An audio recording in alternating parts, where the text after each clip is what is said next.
We shall fight them in the stars. We shall fight them in the quadrants. We shall fight them in the wormholes and the holodecks and the promenades. We shall never surrender. You got that, Matt? Yeah, Never I got surrender. it. Or you'll I'm find not them at going to sing it Ecos. this episode. I'm going to say this episode took itself as seriously as its subject matter. I was very impressed, so no singing for me. Oh, well, okay. Well, hello, everyone. Welcome again to Yelling at Gaseous Anomalies. I'm your host, Captain Matt Ross, again accompanied by XO Michael Pontone. And tonight we're on a... Winston Churchill Pontone. That's right. Winston Churchill. No cigar.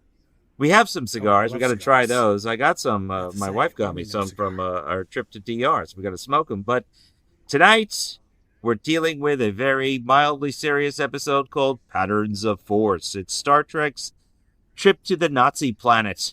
That's what that one is. Everyone knows that it's that, but it's actually something else. It's a kind of a cautionary tale of not learning from history and anti-fascism vibes all the way through.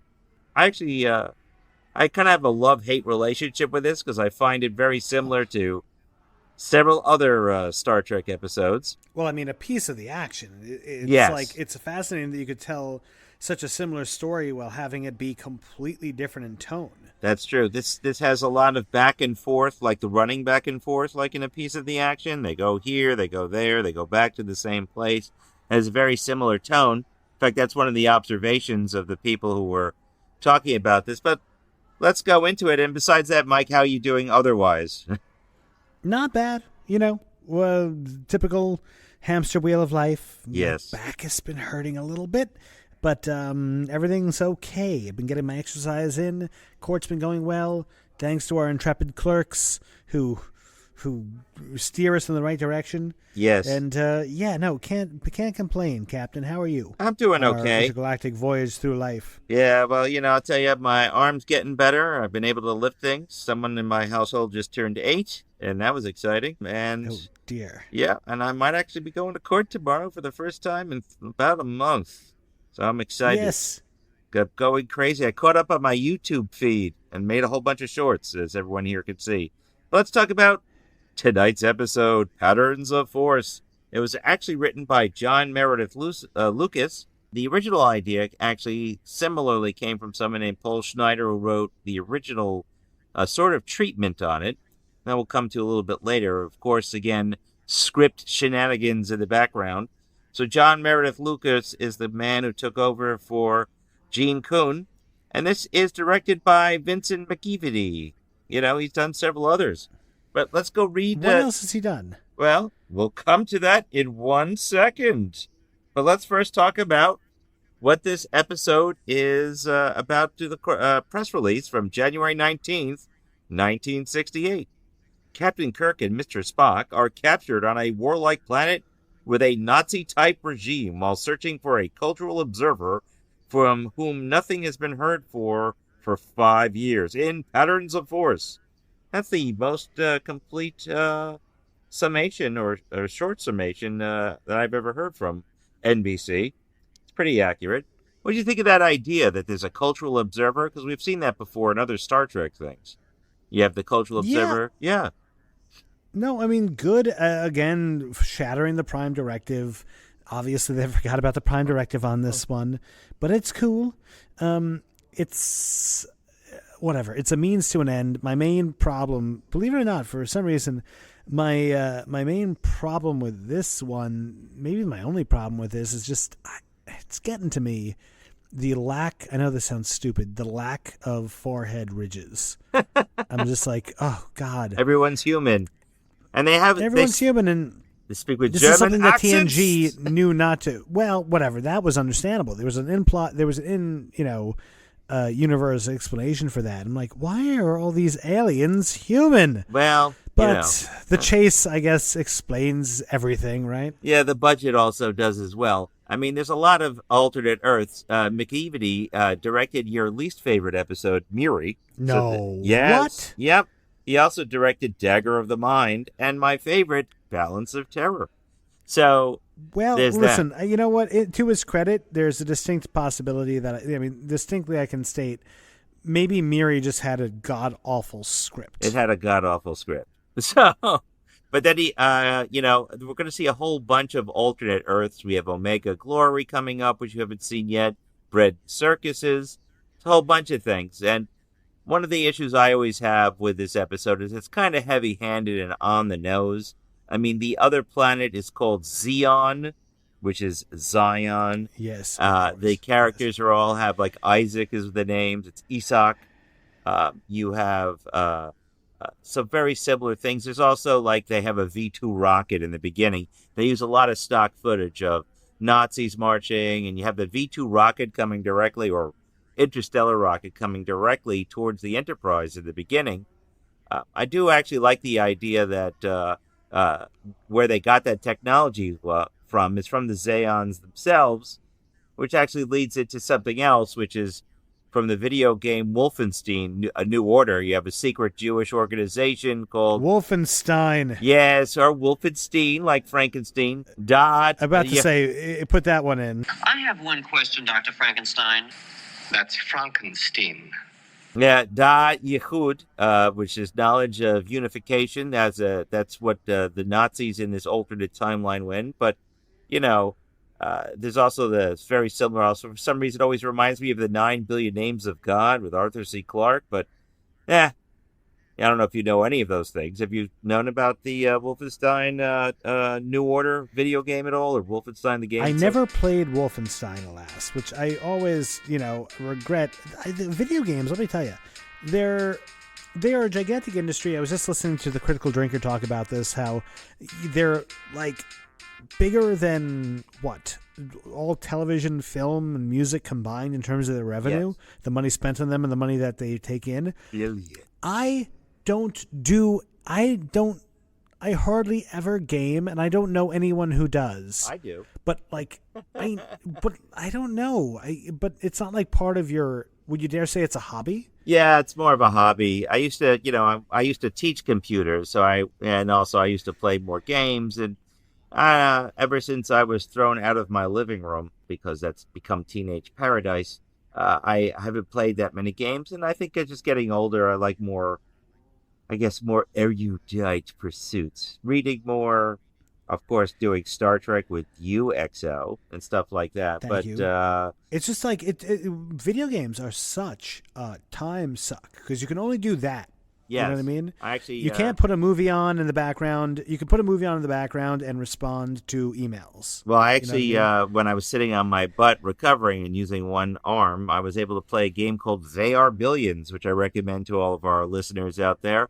But then I realized at one point I had been playing this one scenario for 6 hours, and I still lost. Oh, goodness. Yeah, it was a little bit dumb. But anyway, let's get back to our story. Basically, it's all right. It's about how fascism is wrong. Fascism of system of a dictatorship, as well as using a group as a scapegoat. That's what we see here. But we start off with that missile. I actually like that opening where they're coming in to observe. They're trying to find this missing observer. It reminded me a lot of that Who Watches the Watchers of TNG, and unfortunately a little bit of Insurrection of TNG, the movie, where we have a cultural observer, and they don't hear from him anymore. It's gone bad, and they're trying to figure out what it is. It's a little weird though, but they have a missile coming right at them. I actually like that. Did you like that in the remastered? Do you like the missile? No. The missile, no, it looks fine, and just except that actually watch the original cut of it. It looked cool, except to say that a photon torpedo is the equivalent of 1,000 nuclear missiles. They were actually worried about this. They put up their shields. They're fine. Yeah, well, it's a missile. It's a nuclear missile. Of course, there's really no blowback because it's in space. I think that's also interesting is that they all realize, and Spock espouses again, how did they figure that out? And McCoy points out, that's way ahead of what they've got. And then they go, I wonder who gave it to them. And then you look up at the monitor, and it's John Gil. Fascinating. A thermonuclear warhead. It's generations ahead of where these people should be technically. How did they manage that? Maybe they had help. So I didn't know, this is again like that cultural contamination, which is like the mobs of the 1920s. But if this guy's an observer and a historian, I didn't know he walked around with missile plants. But whatever. Well, again, database, right? Right, You have that's to true. imagine that they have everything that's ever been created, ever in their back pocket. Right, that's true. I do like when they do beam down. It's the first technology that they should have, like in every beam down, the transponder. Bones, one precaution. Prepare a subcutaneous transponder in the event we can't use our communicators. Make one low pass to communication range in 3 hours. If we fail to make contact at the appointed time, take our coordinates from the transponder and beam us aboard no matter what our condition may be. Aye, sir. Whatever your condition. McCoy put that in them. Oh, yeah, exactly. Why, if there are transponders, then why do you need a Viridian patch in, in undiscovered country? Well, so the story can happen. I mean, duh. But yeah, this is the only No, time. they could have just. I mean, yeah. Go on. It's the only time we see these things. I mean, they come in later. They look like tiddlywinks when they come out. But I do like that idea. They should have just made like that standard stuff. And he tells Scotty, beam us up, and no matter our condition, like he would know. But I do like that as they're beaming down. And they beam down to the backlot of Paramount, which is a vaguely European look. What did you think of that? Cautions are humanoid, so there's apt to be a similarity in architecture. I mean, listen, it looked close enough. Sure did. What do I know what what Berlin, Germany looked like? Yeah. And the costumes were freaking spot on. Jesus Christmas, nothing Saturday morning cartoon or Halloween store about these. Oh, and yeah. They also seemed very accurate. I mean, when they were getting suited up and the guy was like, "Oh, you look, you're in your fancy SS outfit." I'm like, yeah, I guess, because I don't know anything about the specifics of Nazi ranks. I'm just like, well, yeah, those are two completely different German military costumes, and I guess the showrunners who are writing the episode and designing the costume knows what difference between the Gestapo and an SS officer is. Well, yes, the Gestapo were more of the secret police as well as the more hardened pro-Nazi groups. And the person, the first person they meet, who I'm going to release a short on later, we actually saw him in Return of the Archons, by the way. The first person that they run into, or the first Nazi that they run into that they could co-op after watching a Zeon get his butt kicked. That's the lieutenant. He's in German Army Gray. So that's the difference. That's regular Army. The Gestapo is more of the death squads of the Nazi Party. It's like the hardened officers who believe in the fascist state. So, but it's kind of humorous, as Kirk points out. The helmet hides a multitude of sins on Spock's ears. Spock, take his uniform. You propose we pass ourselves off as Nazis, Captain? If John Gil is the Fuhrer, it would seem the logical approach. But one of the things, Right. one of the things that beforehand is as they're standing there looking at the planet, there's that wide TV that they're seeing what's going on, and they even remark like, "Oh, we just destroyed a spaceship." Well, there you go, propaganda again. But I like that TV. I like the effect. propaganda outfit. That was pretty sweet. But when they were sitting there and watching the TV, it reminded me of like Cardassia. The Dominion recognizes us for what we are, the true leaders of the Alpha Quadrant. And now that we are joined together, equal partners in all endeavors, the only people with anything to fear will be our enemies. Which is also based on fascism. Oh yeah, Exactly. oh, of course. It's the same When thing. when Gul Dukat joins with the Dominion, and we have that cool scene where he's addressing the entire planet. Right. It's the same thing. Absolutely. I forgot about that. Or also like Wei Yun talking about the collapse of Cardassian resistance with Damar. But getting into this, we find out that this story was written, 3 times as an original idea by another writer called Paul Schneider, and then John Meredith Lucas on his own, without referring to that, wrote this 6 times. He wanted to do an alternate history with his Nazis. He wanted to show how people gave up on their society to give it to totalitarian society on the false belief of efficiency, which is repeated. Oh, absolutely. Repeatedly.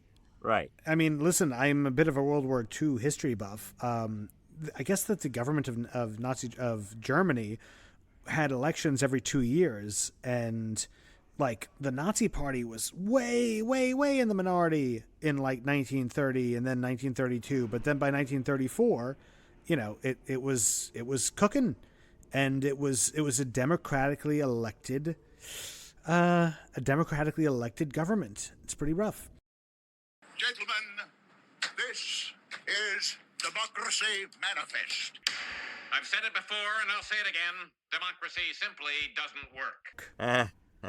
Yeah, except it's a little bit too prescient for our society right now. You know.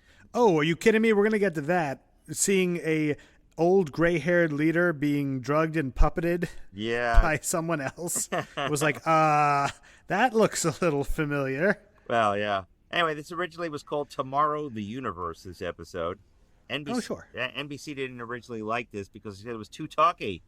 So they wanted to change the title, and they wanted to give it something more. They wanted to change the title, and it sounded like an old Republic TV's movie serial, like This Week in the News, one of those type of things. I like patterns. That's true. Thought it was better. Fontana hated the dialogue. There's a surprise. Justman was not happy with the way it was originally written. Although Schneider, who came up with an original concept like this, wrote Squire of Gothos and Balance of Terror. What Justman said, just like everything else that guy submitted, it had to be substantially rewritten. In fact, Schneider sued the studio through a WGA suit saying that John Meredith Lucas stole his idea. Turns out, no, it did not.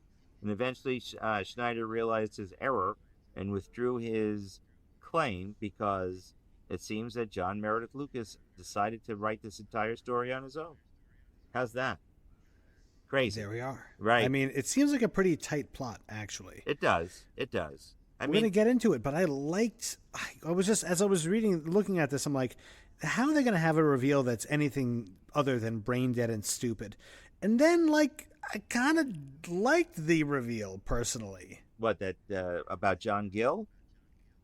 Yeah, about why he did it. Yeah. Like, why he would make such a seemingly stupid idea. And, I mean, we're skipping around here, but, it's not... Well, this story is pretty straight linear. I know you want to get to it, but basically what we're looking at is that as Kirk and Spock are trying to infiltrate into their version of the Reichstag, they get stopped by a Nazi major, which is when they get caught. Also, we do have that humorous line Spock saying about Kirk, how he make a good-looking Nazi. Oh, God. Your uniform, Captain. Yes, it's a shame yours isn't as attractive as mine. Gestapo, I believe. Quite correct. You should make a very convincing Nazi. But now, okay, anything in your little book about how the two Jewish actors were getting suited up? Well, that's actually one of the funny things is that Nimoy, they were going to have a special press junket as they were going around, and Nimoy was upset that he'd be in a Nazi uniform because he was also at the end of shooting going to a special Hanukkah celebration, and he said, that's just what I need. So they were a little bit uncomfortable with it, but they all worked through it. Because they are all professionals. Actually, first German lieutenant who Spock takes out is also Jewish as well. Most of the actors on the set were that day, which is bizarre, but I guess for the characters of who they play. In fact, just to jump ahead, the character Melikon, the leader controlling their Fuhrer, his first role was playing a Nazi youth. And he said, I guess I'm just fated to play this type of a character. Jeez. Is that crazy? I mean, there are just some actors out there who look like Nazis. What are you going to say? I guess so, So that's what we get. The funny thing is that Spock is done in by his complexion. First, they outsmart the Major, saying like, yeah, he got hit in the head, so he's a little bit out of it because he forgets to salute. But then the Major's looking at him and says, you look a little sick, because if you look at Spock carefully, his color is still a kind of pallid green. Lieutenant, better see a doctor. You don't look well. Your color. Yes, I shall tend to it, Major. So when... they always... I mean, they stopped doing that, right? Like, come the movies, are they painting him at all? Yeah, they are. He's not exactly the same color as everybody else. He's like a slightly paler color. It gets pretty subtle. I mean, it is subtle. I mean, it's not like you... In my beloved undiscovered country, it doesn't seem like it. Well, no. But if you have to look again, he is slightly paler. So I do like that scene. But there you can have like a whole bunch of slash fiction just from the jail scene. with Kirk and Spock without their shirts on. Captain, why do you love slash fiction so much? He's always mentioning it in court, ladies and gentlemen. No, he can't shut up about it. That would be you, Michael. He's always like, Michael, come into the attorney lounge and read my slash fiction, Mike, please. do I have to send you to the agony booth or play Finnegan music? I deserve this one. It's all lies, ladies and gentlemen, I promise. Yeah, but honestly, I think that's funny is that they actually were shooting that. I do like the whipping effect, actually, in this scene. Because it's just like some sort of, because you can see Spock is not grimacing, and he's got, like, green whip marks. And Kirk's got red rip marks, obviously, for the blood. I do like that. That's a nice little touch. Yeah. Obviously, it's something that paints them the color. And then we see the head of the party, Enig, comes in. That's the guy who comes in to stop the whipping of Kirk and Spock. Enig is actually Gene backwards for Gene Roddenberry. Look at that. Or actually, excuse me, not Gene Rod, Gene Kuhn.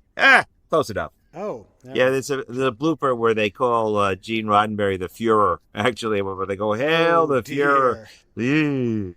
But now, what was was there anything about the tone on set there? No. No one was upset about it. They were just doing it. They knew it was science fiction, and they were going over it. No one was crying or upset, like, "Oh my God, this is destroying my worldview."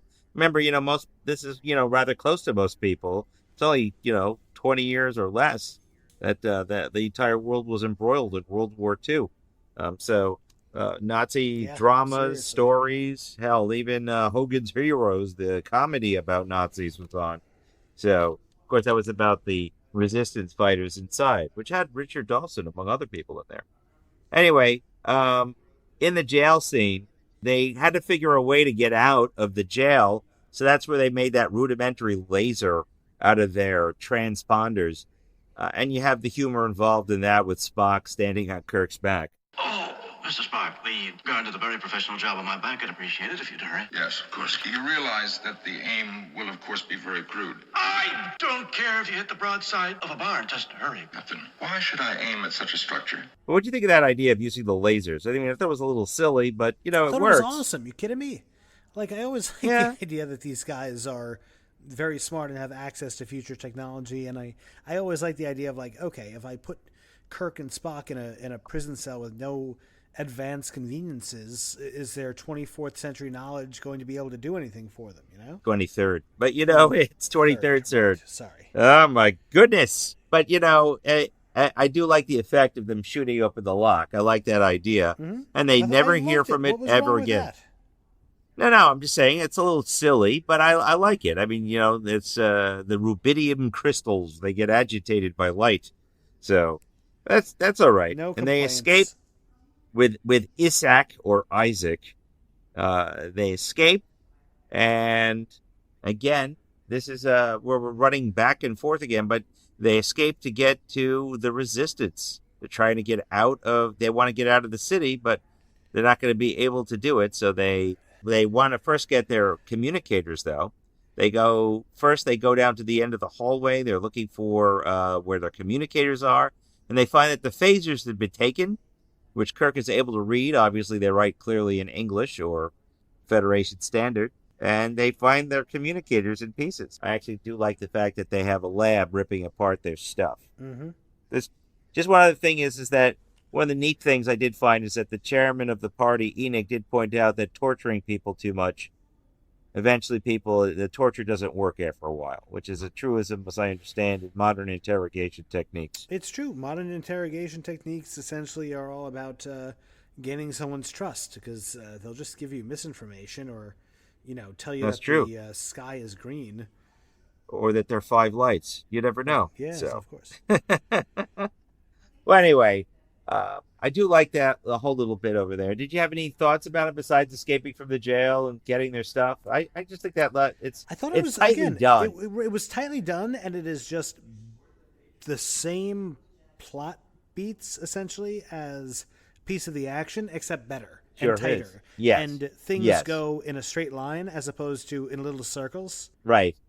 Right. I mean, it is a lot of back and forth. I mean, the next scene they go down into the sewers to escape or to hide out, and they meet a little bit of the resistance, and we see Darius, that's the blonde who was on the teleprompter, who was like being awarded the Iron Cross Right. of the time, and that double I guess double blind, not double blind, but like the double cross to see if Kirk and Spock are actually Nazi infiltrators. Although a guy with pointed ears, I think would kind of give it away that they're not Nazis why, on the planet. I mean, why? That's the other thing. I mean, like, listen, kind of writing themselves into a corner. Why would pointed ears mean a thing? Like, I got a lot of questions. Do these people know that there are aliens out there? Do they know that there was a Federation? Do they know that this guy who brought the Nazi culture to them, spoilers, was from a different planet? No, they don't know that. That they actually don't know until just now. But John Gil, your Fuhrer, was sent here by the Federation as a cultural observer. You mean that the Fuhrer is an alien? they do know that Spock is not a Zeon. In fact, that's one of the things. Clearly, you're not a Zeon, and even Spock says, obviously. That's later. They do know about other planets because Zeon is from another planet. Even though they're in the same system, Zeon came to Ecos. So they do know there are other places in space. They just don't know about a Federation or anything else. And you wonder why the Federation was so interested in the planet that is in absolute total chaos, which is Ecos, and not Zeon, which is a burgeoning technocracy. It's a little strange. That entire scene down there is where Kirk lets on to the fact that, hey, we happen to be from the United Federation of Planets, and we're here to get John Gil, your Fuhrer. That's where they're like, wait a minute, our Fuhrer is an alien? Mm-hmm. That's kind of weird. But they actually let it all out of the bag. And this is kind of where I think it kind of drags a little bit, where they get a little melancholy, like, I can't believe it. What are we going to do? A lot of the actors here you only see a couple of times, but they're in and out. And that's where they come up with the idea to go back to the same place, to get into that Reichstag, to go try and see the Fuhrer. And we hear about Melanchon. Mm-hmm. That Melanchon, by the way, is by a guy named, his nickname is Skip Homier, or Skippy. You'll see him as Professor Severin in the one with the space hippies, Way to Eden. So it's kind of funny. There are he plays more space hippie episodes? Just one. Well, okay, we had the spores. That was enough. No, it's not as space hippie as the space hippie one. You'll know what I'm talking about Oh, boy. once you see it. But the guy who later we run into is like the number 2, the Deputy Fuhrer. He was in Voyage to the Bottom of the Sea, Outer Limits with James Doohan, believe it or not. Our main character, Isak, he was in Gunsmoke, the Rifleman. And, what I always find funny is the blonde. What did you think of her as Darius? What do you mean? I thought she was funny? very attractive. Yeah, funny. I mean, very attractive and kind of hitting this very Nazi-esque archetype of like the blonde bombshell evil woman. Yeah, except she's not evil. She's a good person. And the thing that I find funny is that she was always in a lot of sexploitation films. Like to see a couple of those, huh? You know what I'm saying? Cut Nudge, that out, wink, Captain. wink. We are in the sterile future of the Federation. No. Oh, yeah. No sex, please. We're in the Federation. That's right. Well, I mean, But, we don't need pornography. We have That's holodeck. quite true. Oh, yes. She was in a film called Sex and the College Girl, by the way. So, and she also worked with John Wayne in The War Wagon. So you have a whole bunch of people here. Well, John Wayne was in a skin flick too, huh? No. I know, The that was War a joke. Wagon. Yes, I know. Yeah. The guy who played Enoch, by the way, usually played a Sherlock Holmes person, which I find kind of funny. It's his only Star Trek appearance. So you got a whole bunch of people all over the place. But then you have your plan of just going in there to try and get to speak to the Fuhrer. I like the way they do it, where they have it with the propaganda film and Spock shining the light in the stormtroopers' faces so they can't see who they are. I think that was actually pretty cool. Yeah. But there is something weird, like how is it that Enoch didn't recognize them at one point? It's a really good question. Yeah.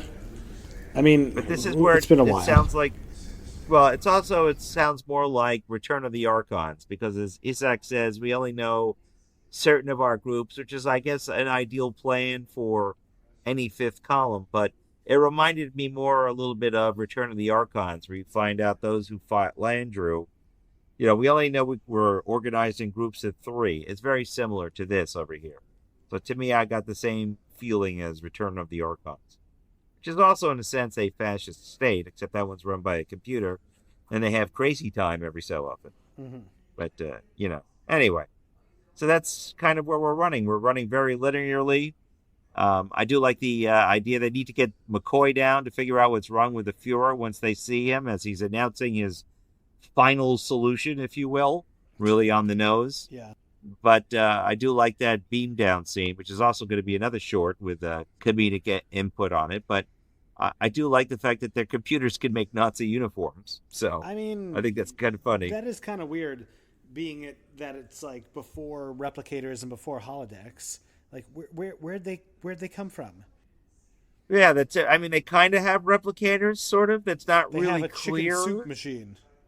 They have a chicken soup and coffee, chicken salad and coffee. Yes, it's and food cube replicator. It's not really clear. It's designed to be silly, or a little bit not silly, as enigmatic in a sense. So you use your imagination. It's just like yada yada, future. Future. I do like the fact when they break into Gil's room, they're trying to figure out what's going on, and that's where we find it. As you were pointing out, why did he decide to do it? What did you think of his explanation as to why John Gil decided to model this planet in chaos on Nazi Germany? Planet fragmented, divided, took lesson from Earth history. Why Nazi Germany? You studied history, you knew what the Nazis were? Most efficient state Earth ever knew. Quite true, Captain. A tiny country, beaten, bankrupt, defeated, rose in a few years to stand only one step away from global domination. But it was brutal, perverted. Had to be destroyed at a terrible cost. Why that example? I mean, we're jumping all the way to the front, but it's not how do I say this? It passes the giggle test, because I will say that if you're a student of World War II, Nazi Germany was or pre-Nazi Germany was in shambles. There was extraordinary depression, huge amounts of alcoholism. Do you ever hear the term Germany awake? Do you know what that means? So the reason why that got around was because it was actually part of the cultural zeitgeist to put pressure on each other to, even if you're unemployed, don't drink. Don't get blasted on schnapps every night, then sleep till noon hungover. Like, get up early, drink coffee, Right. drink tea, have amphetamines, drink, don't drink booze. Put yourself towards a goal. We're all in this together. If you see someone slacking, pull them up. And here's the thing. Fantastic revisionist history, right? Where everyone says, oh, well, the Nazi Party was like the cause of anti-Semitism. No. Anti-Semitism was rife in the Western culture, in England, in France, in America. There was anti-Semitism everywhere. And Germany, the Nazi Party latched onto that and galvanized this very toxic sentiment that was already there as kind of like a beacon to organize people around. They didn't bring it. They just harnessed it, sad to say. Right. And they use that to fuel their fascist society. No, that's it. Right. Now, if they had, and also, I always say, so where'd they invade? They invaded Czechoslovakia and Alsace-Lorraine, parts of France that were heavily German.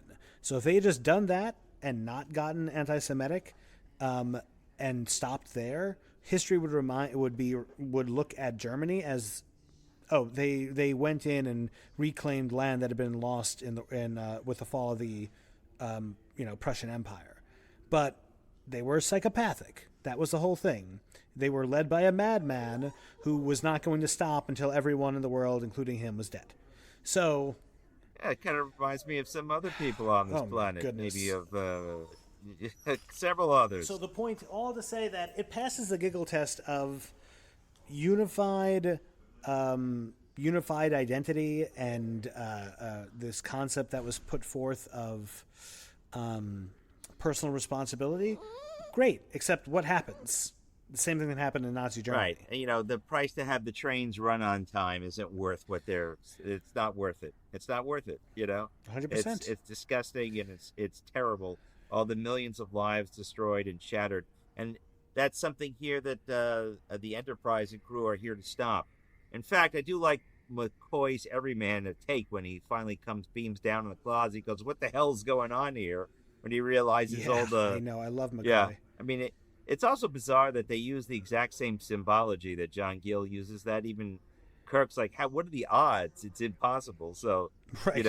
why would And that's the thing I love about McCoy. Go on. no. Sorry. I was just gonna say, like, how is it that he used the exact same symbology, knowing that this was and it still can be considered evil? In fact, Germany didn't show this episode for over 2 decades, so Yeah. you know, They wanted to forget yeah, of about course. it. And that's the thing I love. Like, in a weird way, when Kirk and Spock go into a situation, they're kind of going to have similar reactions because Spock is, emotionless by design.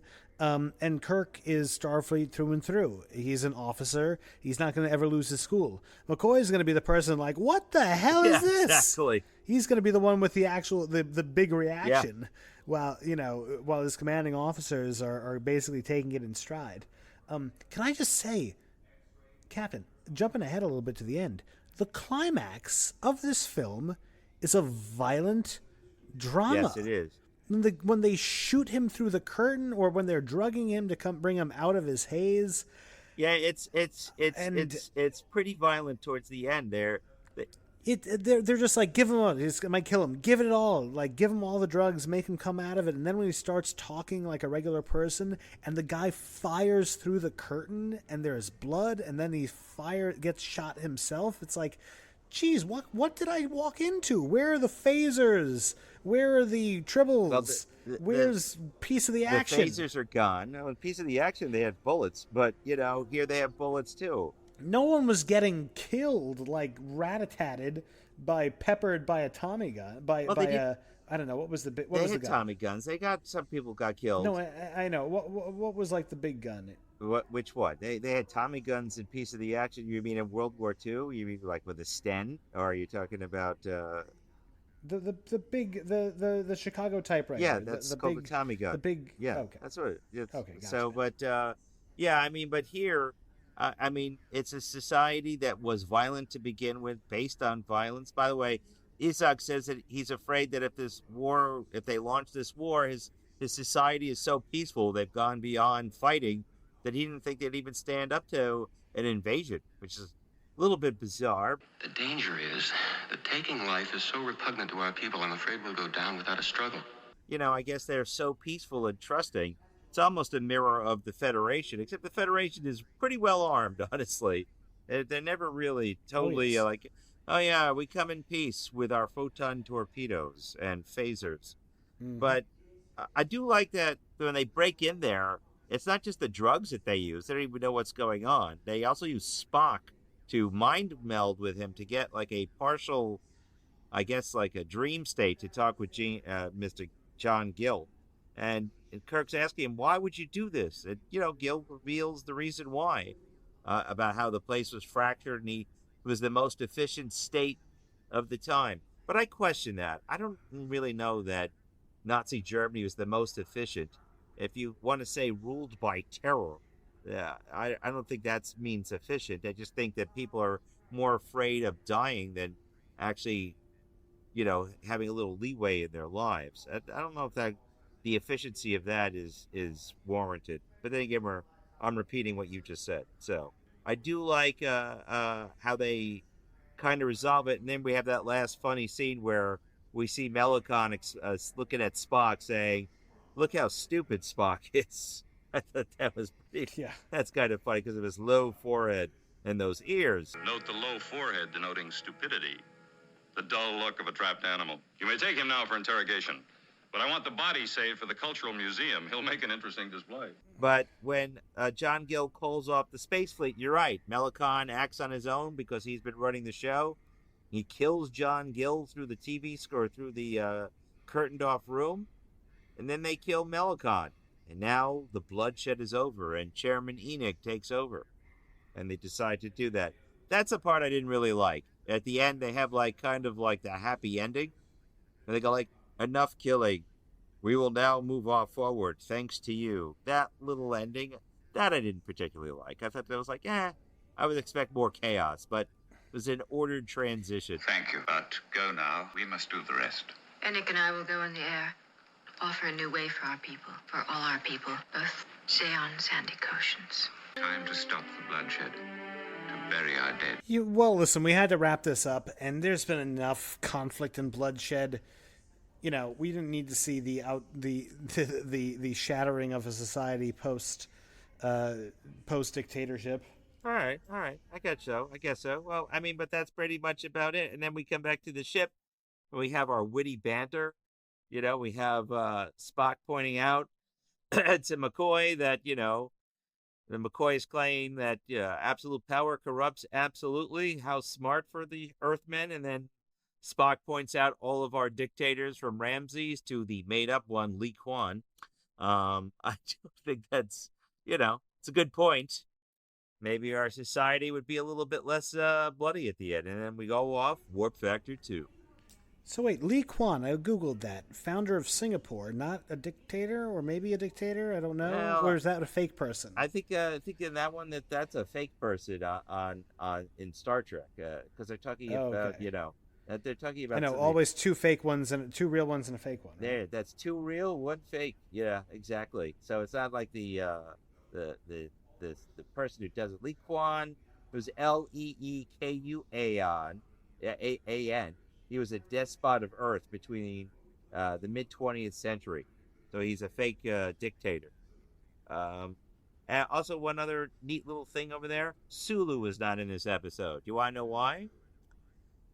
Filming another World War II? No, because they were on the bridge for about 20 seconds. So they said, use Bill Blackburn. He's cheaper. Bill Blackburn was the android. From Scotty's not in the episode either, right? No, he is. He's in there for about a good hot minute. But they figured Takai cost too much money. But there we go. That's the end of this episode. So they go away. Hopefully the society is moving forward, and we're off to our next adventure. So before we come to our ratings and costs, just in general, how did you feel about it? I mean, I'll tie this into the ratings when we get to it, but I mean, I really liked it. I thought it was very well acted, very well paced, had a decent explanation, good explanation, you know, maybe a little bit silly in terms of obviously not a good idea. But if someone was like, okay, how are you going to have a future society and Kirk and Spock in Nazi uniforms, work backwards from that?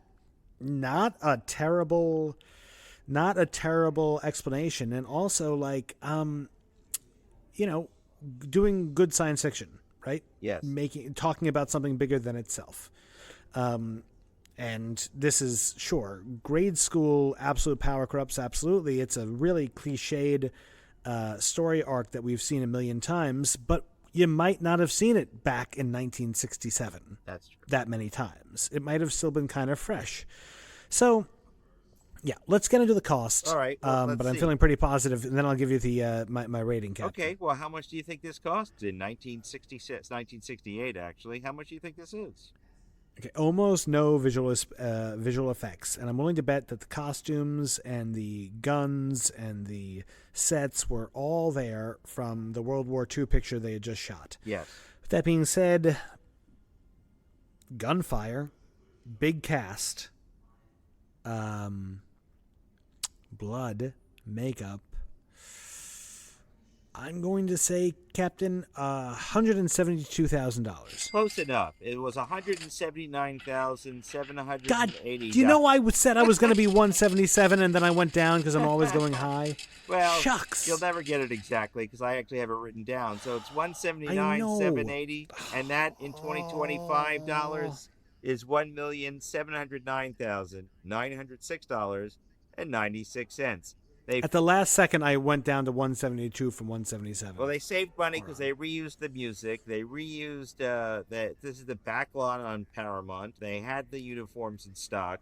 They filmed in 6 days, and so that's how they were able to do it. They filmed this whole episode in 6 days. 6 days. That's the average for Star Trek is 6 days, Jeez, 5 to crazy. 7 days. Crazy, right? But here's some other interesting. I guess the Nazis were not the only ones on meth. Oh, here's another one that's Go on. humorous, is that John Meredith Lucas, the writer on this, was walking around the back lot, and he said there was this writer who kept pestering him, wanting to get tips and so forth, and he said his name was Lucas too, so he thought they were related, but he said, yeah, I don't have time to talk to you, speak to me later. Turns out the Lucas that the Star Trek Lucas was talking to was George Lucas, who was wandering around. Oh, boy. Star Wars creator. So John Meredith Lucas says, I always had lousy timing. So I think that's actually kind of funny. God bless him. Yep. The most notable things is the green blood on everybody. Again, they were all like upset about, a little bit about the, Nimoy the most upset about the Nazi uniforms, especially for the publicity in there. McEvedy, the director, he thought there was a lack of subtlety on this. It was originally shown in Germany in 1999 on late night TV. Crazy. Isn't that crazy? Okay, then. From 1968. James Doohan commented that since he actually fought in World War II, that he could not get over how gullible or easily convinced the German people were to fall to evil. And he did like the idea that this stood as kind of like a pillar saying, you know, you don't want to be taken into by someone promising you an easy fix to all of your problems. So there's that. It's true. Yep. Always. So, but that's always something to be concerned about. That's true. But that's the end of whether this. You're in housing court or in a nation state. Or a nutty planet. But anyway, let's come to our very scientific 1 to 10 scale of ratings on this while your dog barks in the background. So, Mike, on our very scientific 1 to 10 scale, what are you going to give Patterns of Force, and why?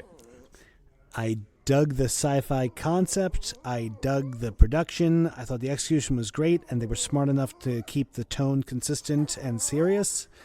I'm going to give this, Captain, a 9 out of 10. Wow, a 9 out of 10 for Mike. What is Cannoli, your dog, who's whining in the background, going to give it?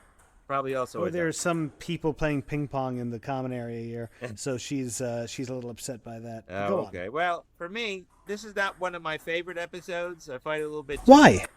It's a little bit too out of the nose for me. I do like the fact that it stands out against fascism, and it does a interesting job. I like the sort of alternate history over there. The idea that the Prime Directive is in here and how they tried to fix it. It's kind of a throwback to other things, whether they're trying to fix a society, either it's a Return of the Archons, or, you know, that's throwing me off the ping pong, or a Taste of Armageddon. But I don't like it as much as you. I'm actually only going to give this a 7 out of 10. That's for me. All right, not too far off. Not too but far. Listen, let's wrap this up before right. the ping pong drives us all insane. Okay, well... But give us a little note about next week, Captain. The next one is almost as Shakespearean in its title. It's By Any Other Name. Does a rose smell as sweet? But the actual is called By Any Other Name. It's a interesting romp across the galaxy, I will put it that way. But there you go. That's the end of this episode. Just remember, in the future, if you guys want to contact us, always you can email us at yellingatgas@gmail.com. Don't forget to like, share, and subscribe, and hit that bell notification, and buy a shirt or our TeePublic t-shirt store, people. Everyone, come on and join us on our next episode of Yelling at Gaseous Anomalies. Mike, any last words? Nope. Pleasure as always, Captain, even if we are delving in occasionally to some dicey material. But listen, I can't wait for the next week. Can't wait to see my Captain again now that he's mended. And we'll see you out there, right, Captain? Yeah, that's right. As always, XL, always a pleasure. Live long and prosper, and see you out there. Absolute power corrupts absolutely. Darn clever, these Earthmen, wouldn't you say? Yes. Earthmen like Ramses, Alexander, Caesar, Napoleon, Hitler, Lee Kuan. Your whole Earth history is made up of men seeking absolute power. Spock, you obviously don't Obviously, Doctor, you failed to accept... Gentlemen, we've just been through one civil war. Let's not start another. Chekhov, take us out of orbit, warp factor 2, and hurry.